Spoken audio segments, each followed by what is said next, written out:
Hello, good morning. আমি আর Gattu ready হয়ে গেছি। এখন বাজে 11টা, সকাল 11টা, আর আমরা দুজন বেরোচ্ছি।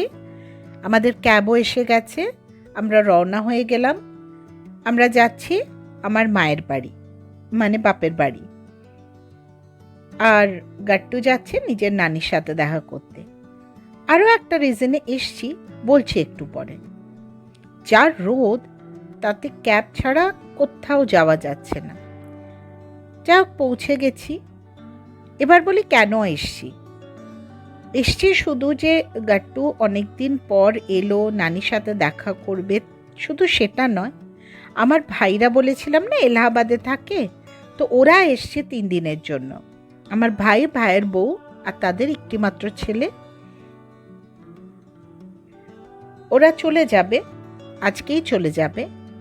তো সেই জন্য ওদের সাথে একটু দেখা করে যাওয়া দরকার। আর গাট্টু ওর কাজিনের সাথে মিট আপও করে নেবে। দেখুন, এই যে ছোট ছোট সিঙ্গাড়া আর কচুরি, এইগুলো কিন্তু এলাহাবাদ থেকে প্রতিবার আমাদের জন্য নিয়ে আসে। আমার হাজবেন্ড, মানে আমার ভাইয়ের জিজুর খুব পছন্দ এটা, তো ওর জন্য নিয়ে এসছে। আর দুই ভাইয়ে ভরত মিলাপ হওয়ার পর না এ ওকে ছাড়বে না ও ওকে ছাড়বে। রাজ্যের গল্প। এতদিন পরে মিলেছে তো ওরা দুজন। আর এই যে নানির কাছে আর ঠাম্মির কাছে দুজনে আদর খেয়ে নিচ্ছে দুই নাতি। আমরা টাটা করে বেরিয়ে পড়লাম। বেশিক্ষণ থাকলাম না, কারণ ওরাও বেরিয়ে যাবে, ট্রেন ধরবে। আর আমাকেও বাড়ি এসে রান্নাবান্না কমপ্লিট করতে হবে। বেরোবার সময় ক্যাব বুক করতে গিয়ে হলো এক বিপত্তি। আমার ফোনটা গেল বিগড়ে মানে একদম হ্যাং হয়ে গেল, ওভারহিটিং দেখাচ্ছে। আর পেছনের কভারটা খুলে চলে এলো। ব্যাস, ফোন আমাকে অফ করে দিতে হলো। ভাগ্য ভালো ছেলে ছিল সাথে, ওর ফোন থেকেই ক্যাব বুক করলাম। রাস্তা আস্তে আস্তে দেখলাম সমস্ত দোকানের ঝাঁপ বন্ধ। আর রাস্তায় তো জনপ্রাণী নেই, একটিও, মানে অ্যানিমালও দেখতে পেলাম না আমরা রাস্তায়। যাই হোক, এই আমরা পৌঁছে গেলাম। যা রোদ, তাতে আর বেরোনোটা মনে হচ্ছে এখন বিকেল ছাড়া কখনোই বেরোনো যাবে না। একটু আজকে যদি বৃষ্টি হয় তো ভালো। এরকম একটা উইশ করতে করতে বাড়ি ফিরে এলাম। বাড়িতে তাড়াতাড়ি এবার রান্নাবান্না বসাতে হবে। তবে জানেন, আমার উইশ কিন্তু রাত্রেবেলার দিকে ফুলফিল হয়েছিল। একটুখানি বৃষ্টি হয়েছিল আর ঠান্ডা ঠান্ডা হাওয়া দিচ্ছিল। যাই হোক, ফেরত আসার পর তো মিস্টার রায়কে বললাম ফোন নিয়ে কি ঘটনা হয়েছে।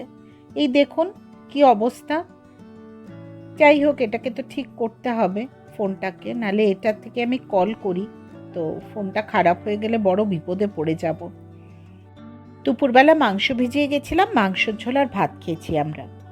আর বিকেলবেলা ছেলেকে বললাম একটু পিৎজা খাবি। ও বেশ খুশি, ওকে একটু খাইয়ে বেশি করে খাওয়াতে হবে, বুঝলেন। সেই জন্য নানা রকমভাবে প্রচেষ্টা কী করে ওকে খাওয়ানো যায়। তো ওই পিৎজা অর্ডার করে দিল ওর বাবা। আর এই দেখুন, আমার ছেলের জন্য আমার ভাই এই গিফটটা এনেছে। যেমন সুন্দর কাপড় তেমনি সুন্দর রং, আর ওকে ফিটও করেছে খুব ভালো, ওর পছন্দও হয়েছে। আর আমার জন্য এনেছে এই স্টোল কাম দুপাট্টা। ভীষণ ভালো, রংটা দেখুন কি সুন্দর দেখতে। যে কোনো হোয়াইট ড্রেসের সাথে আমি পরতে পারবো। গরমকালেও নেওয়া যাবে দুপাট্টার মতন, আর শীতকালে নেওয়া যাবে অ্যাজ স্টোল। খুব সুন্দর দেখতে, আর কাপড়টাও কি মোলায়েম, দারুণ দেখতে। আমিও দিয়েছি ওদের গিফট। আর এই যে পিৎজা এসে গেছে, আর আমার ছেলে এবার খেয়ে নেবে। কি একটা যেন ফিয়ারি চিকেন পিৎজা এরম কিছু একটা বলল। যাই হোক, এই ও খেতে বসে গেছে।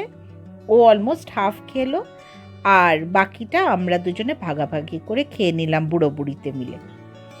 ওরা কিন্তু এবার আজকে টিকিট বুকিং করছে, ওকে যেতে হবে তো ওর কর্মস্থলে, আমার ছেলেকে ইন্টার্নশিপের জন্য ব্যাঙ্গালোর, তো সেইটার জন্য ওরা টিকিট বুক করে নিল। ওই দেখুন, ওটা আমার ওয়ার্ক স্টেশন, আর এইখানে হচ্ছে বাপ আর ব্যাটার ওয়ার্ক স্টেশন। এরপর আমরা শুয়ে পড়েছিলাম, আর সকালবেলা উঠেছিলাম 6টার সময়। তখনকার দেখুন, বাইরে একটু ছবি তুলে রাখলাম। কি ভালো লাগছে, কোনো রোদের তেজ নেই, কিছু না। সুন্দর লাগছিল ওই সময়টা। আজকের ভ্লগটা এত অবধি।